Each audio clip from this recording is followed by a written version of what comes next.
Alright, as we went through the system and demonstrated in those first 3 videos, we showed how to do everything with zero resistance, a great way to practice when you're brand new or want to review things. To be effective with any of it, we have to know how it feels when people resist or fight back. And these following activities are great for giving that feel. They all can be done from 1% to 100% full-out resistance, but the level of experience between the partners should determine that. This first activity helps us get those double underhooks. You can start by just taking turns like this.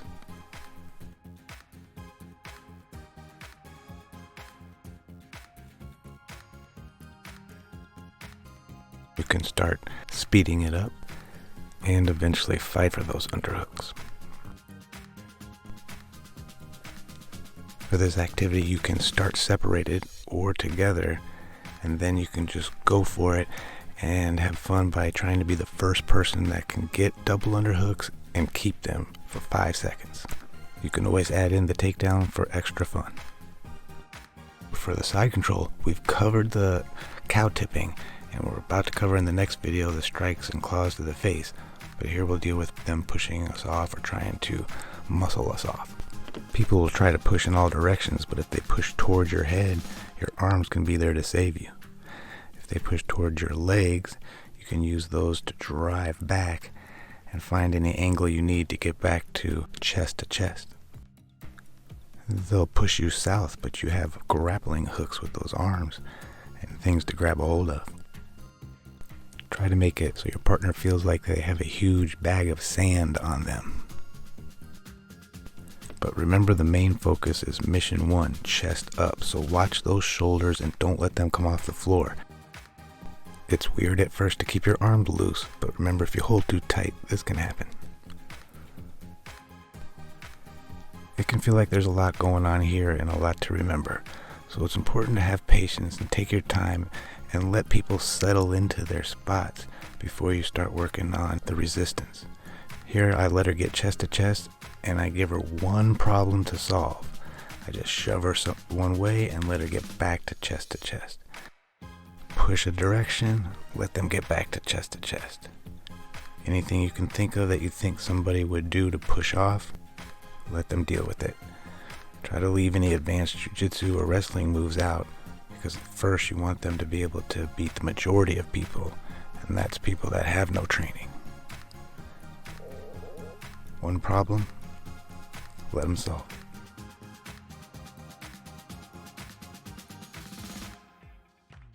Then of course you can start making it more challenging. You can offer one problem and move away and they have to follow you. You can start not even finish one direction that you're pushing before you get to another one. You can start turning to your side, turning over. Just add problems so that they can solve them. But start slow. Start with one problem at a time and then start moving around more. It won't be long till they're ready to go full out. The newer someone is to this stuff, the stiffer they are, almost like a wood board. You want to try to be as relaxed as possible, and that comes through practice.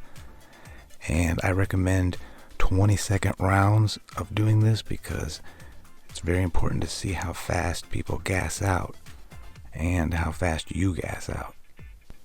Here we demonstrate what a 20-second round can look like.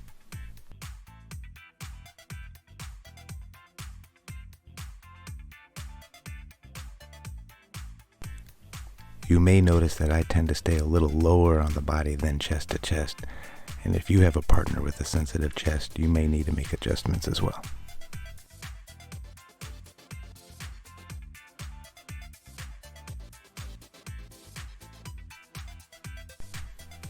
It's very common for people to turn all the way over while you're doing these rounds, but they're perfect opportunities for cow tipping. This next activity, you settle into side control pin and see if you can put as much weight as you can on them, and then see how long it takes until they quit or ask you to get off. Eventually you'll be good at finding the spots that make people very uncomfortable, make them struggle, and get gassed out quicker. A good goal would be to be able to get them to quit within 10 seconds, and when you're on the bottom, to be able to last 100. The person on the bottom wants to be able to quickly shove or adjust or bump and move the pressure to somewhere that's not so uncomfortable. The person on the top should be looking for spots that put enough pressure onto them where it changes their voice or their breathing. We don't have to be wrapped around that neck to hinder their ability to breathe. And we're finally getting closer to seeing how to handle strikes, bites, headbutts, and claws. Now remember the green light lesson. We could get them out too soon and easily get pushed off. If that happens, it's mission failed, but that's okay. Go right back to mission 1, side control. At first, it's nice to give people a reality check and just shove them off of you, letting them know how easy it can be.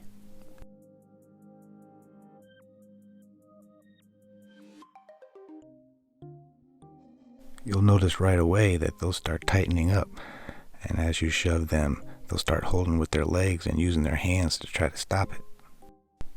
This is a good time to offer those single problems again, so you can shove to the side and let them try to hook the neck instead of use both hands off to the side. You can even let them get in there early enough to grab your whole head with their whole arm. Again, start with one problem at a time for them to solve, and then of course, speed it up. Remember, if you're trained, try to mimic an untrained person. This is the fastest way to get them ready for all your millions of details. Bruce Lee. I recommend spending a lot of time in this one.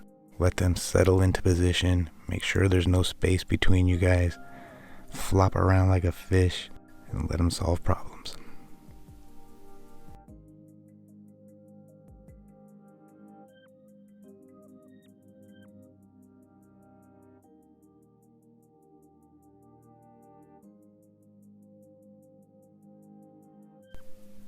Until we feel out how low to be or how to use our arms to keep this mount, our legs are going to be our savior. I just demonstrated where it was loose, and this is where they're hugging the hips. Here's another example of what a 20-second round can look like dealing with problems and being relaxed.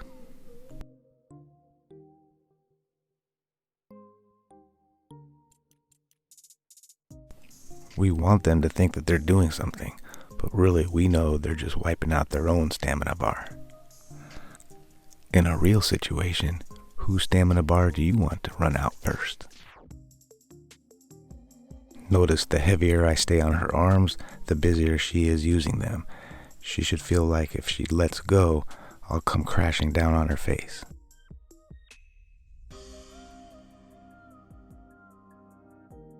One of the most important skills we can have is what's called wrist control. It's very, very important, and we can have fun learning how to fight for those wrists. And this activity is good, but when they're new, you kind of want to be a little wary of how tight you're grabbing, because about 10 seconds of that, and they don't like how it feels on their skin, they're probably not going to want to do it with you again. So here's an example of how it can look without making it fake. I've mentioned stamina bars a few times now. A grown man becomes as weak as a kid when his gas tank is empty. And just like the stamina bars in fight video games, once their bar runs out, they're done. To make sure your stamina bars aren't the first to run out, play fight a lot like we show in the examples in the last video.